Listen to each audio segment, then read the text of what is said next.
আসসালামু আলাইকুম এভরিওয়ান। সবাই কেমন আছেন? আশা করি সবাই ভালো আছেন। সবাইকে জানাচ্ছি রমজানুল মোবারক। আজকে আমি একটা ভিন্ন ধরনের ভিডিও নিয়ে এসেছি। খুশিস কুকিং স্টুডিওর পক্ষ থেকে আমি সবাইকে জানাচ্ছি স্বাগতম। আমার বাসার সামনে কিছুটা জায়গা আছে, আমি সেই জায়গাটায় কি সবজি লাগিয়েছি সেটা আমি আপনাদের কাছে আজকে শেয়ার করব। এখানে বেশ কিছুটা জায়গা পড়ে আছে, ছিল আগে, তাই আমি এই জায়গাটাকে কাজে লাগিয়েছি। এখানে কয়েকটা টমেটোর চারা লাগিয়েছি। দেখুন কি পরিমাণ টমেটো ধরেছে, বেশ অনেক টমেটো হয়েছে এবং এই টমেটোর ভারে গাছগুলো একদম নুয়ে পড়েছে। দেখুন কত টমেটো ধরেছে।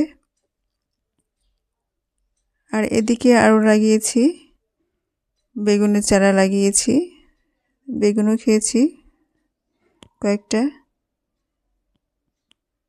আপনারা চাইলে এইভাবে আপনাদের বাসার সামনে যদি ফাঁকা জায়গা পড়ে থাকে আপনারা এইভাবে কিছু লাগিয়ে নিজেদের প্রয়োজন মেটাতে পারেন। এখানে আরও একটা দেখেন, এখানে মালবেরি গাছ রয়েছে। এই লাউ চারা লাগিয়েছিলাম, বেশ লাউ পাতা হয়েছে এবং আমি আশেপাশে প্রতিবেশীদেরও দিয়েছি, নিজেও খেয়েছি। এই দেখুন মালবেরি গাছের কয়েকটা ডাল কেটে কেটে লাগিয়েছিলাম, সেগুলো দেখেন কীভাবে ফল এসেছে। আর এখানে পুঁইশাকের বিচি হয়েছে, পুঁইশাকের বিচি, পুঁইশাক গাছ লাগিয়েছিলাম, বিচি হয়েছে। এগুলো ভেজে খেলে খুবই দারুণ লাগে। তারপরে এখানে আরও রয়েছে বড় একটা মালবেরি গাছ এবং এত পরিমাণে মালবেরি ধরেছে যে পাতাই দেখা যাচ্ছে না, প্রচুর মালবেরি ধরেছে। কিছু পেকেছে, কিছু পাকবে। আমি আপনাদের দেখিয়েছি, দেখুন কি পরিমাণ মালবেরি হয়েছে।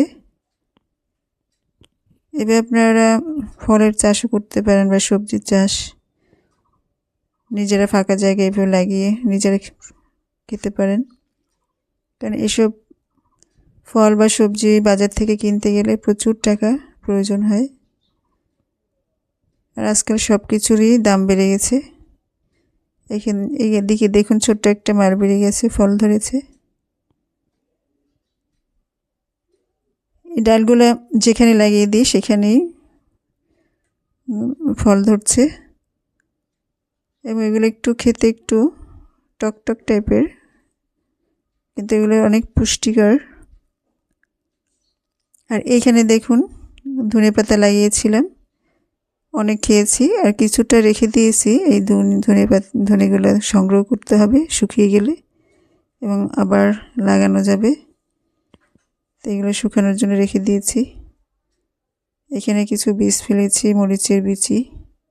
এখানে আলুর গাছ লাগিয়েছি। আপনারা চাইলে এভাবে আপনাদের প্রয়োজন মেটাতে পারেন। যাই হোক, আজকের ভিডিওটা আপনাদের কাছে কেমন লেগেছে অবশ্যই জানাবেন। আবারও নতুন কোনো ভিডিও নিয়ে হাজির হব। আজকে এই পর্যন্তই। সবাই ভালো থাকুন, সুস্থ থাকুন। সবাইকে জানাচ্ছি অগ্রিম ঈদ মোবারক। আল্লাহ হাফেজ।